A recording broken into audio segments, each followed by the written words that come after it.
A brilliant founder rambles through a pitch, burying their best idea in technical jargon. A product team gets excited about a bold new concept, only to water it down into a safe, forgettable tweak. Or maybe it's you, physically shaking behind a podium, your mouth completely dry, unable to remember your opening line. Conventional business culture treats these moments as a lack of discipline or courage. If you struggle in high-stakes environments, the usual advice is to simply take a deep breath, push through the fear, or try to project more confidence. But that advice rarely works because it addresses the surface-level behavior while ignoring the root cause. If we apply the Freudian method, the psychological principle that every symptom contains a hidden message, we find that these professional failures are communicating something much deeper. Chronic procrastination and stage fright are not character flaws. They are ancient, biological survival mechanisms glitching out in a modern environment. Look at this cross-section of the human brain. Right in the middle is the anterior cingulate cortex. Think of it as your brain's social security system. It continuously scans your environment for cues about your social standing, looking for signs of approval or rejection. To understand why this scanner is so sensitive, we must look at how early humans survived. For most of our evolutionary history, we operated under Dunbar's number, living in tight-knit tribal groups capped at around 150 people. In that ancient environment, you could not survive alone against predators or starvation. This ancient cave painting captures that reality perfectly. To hunt prey and stay alive, our ancestors depended entirely on the protection of their group. Because of that reliance, social exclusion meant certain death. Cast out of the tribe, you died. So the brain evolved a harsh defense mechanism, wiring neural pathways for social rejection directly into the exact same centers that process physical injury.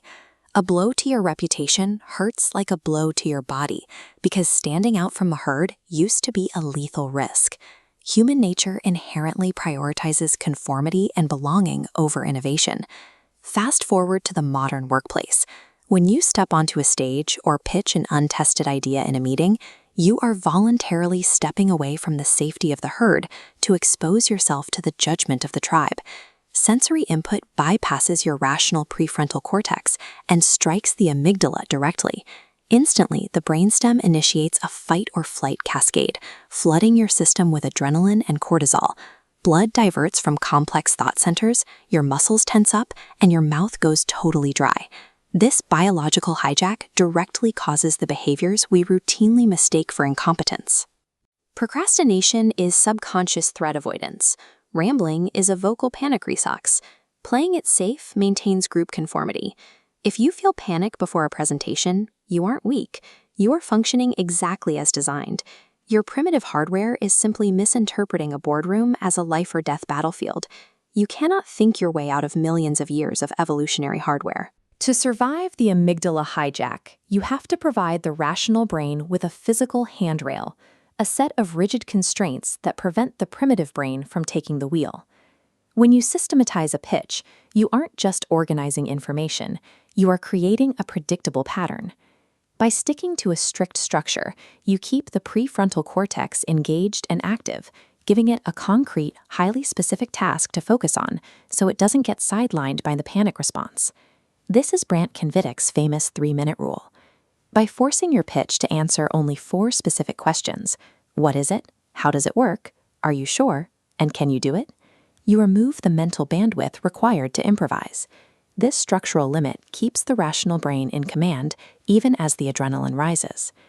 To further disarm the audience's skepticism, you insert an all-is-lost moment right into the middle of this structure. By leading with a known failure or obstacle, you satisfy the audience's natural drive to find hidden risks, allowing their social scanners to stand down. This architectural approach treats the pitch as a predictable system rather than an emotional gamble. It anchors the speaker in logic, preventing the primitive brain from devolving into the rambling and stalling that signal a lack of confidence. We can apply this same logic to entire organizations. To defeat corporate fear, the leadership must replace the threat of social exclusion with the safety of disciplined innovation, using tools like Lorraine Marchand's PRFAQ. The PRFAQ forces a team to describe an idea on paper before any resources are spent. This moves the risk away from the individual and places it on the document. When clarity is the goal instead of personal reputation, the brain's social security system no longer perceives a new idea as a lethal risk to one's standing in the tribe. When an organization actually provides this kind of systemic social protection, it completely transforms how individuals handle extreme pressure.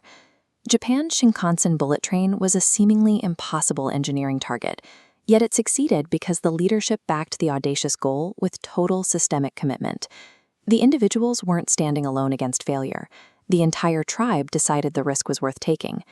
The 1964 Tokyo Olympics provided a high-pressure international deadline that could have triggered total organizational paralysis.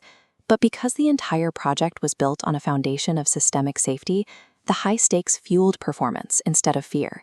The tribe's shared commitment overrode the individual's primal instinct to stay safe and quiet. On an individual level, the final prescription is controlled exposure. Repeatedly stepping into the arena, like volunteering to read in public, proves to the amygdala that judgment is not fatal. You are walking into the fire to demonstrate to your brain that you didn't burn. Fear and self-sabotage are simply the survival signals of our ancestors. By replacing emotional gambles with rigid behavioral systems, we can finally satisfy our ancient brains and do our most fearless work.